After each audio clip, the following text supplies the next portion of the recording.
না, কিন্তু ও আমাকে সবসময় মিথ্যা বলতো। ওই ছেলের সাথে সে ঠিকই কথা বলতো, যে ছেলের জন্য ওর প্রতিনিয়ত বেশি কথা বলতাম, খারাপ ব্যবহার করতাম, তবুও সে ওই ছেলের সাথে কথা বলা বন্ধ করলো না।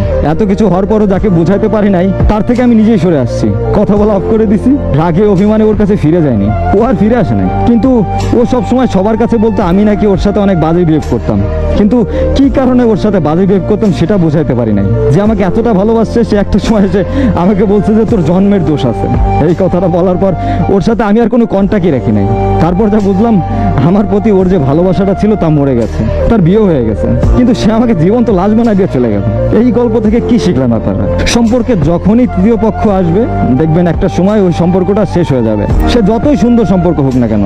আরেকটা কথা কি, কোনো ছেলেই তার ভালোবাসা মানুষটার ভাগ অন্য কাউকে দিতে চায় না, আর কোনো ছেলেই চায় না তার ভালোবাসার মানুষটার পাশে অন্য কোনো ছেলে থাকুক, হোক সে তার বেস্ট ফ্রেন্ড। ছেলেরা এসব সহ্য করতে পারে না, আর তাই আপনাকে বারবার বোঝানোর চেষ্টা করছে। সবার চিন্তা ভাবনা তো এক না। সে যে আপনাকে প্রচন্ড ভালোবাসে, এটা হয়তো তারই প্রমাণ। কারণ কোনো ছেলে যদি আপনাকে ভালোই না বাসবে, তাহলে আপনার বেস্ট ফ্রেন্ড নিয়ে কেন কথা বলবে? প্রচন্ড পরিমাণে ভালোবাসে, তাই হয়তো এই ভয়টা পায়।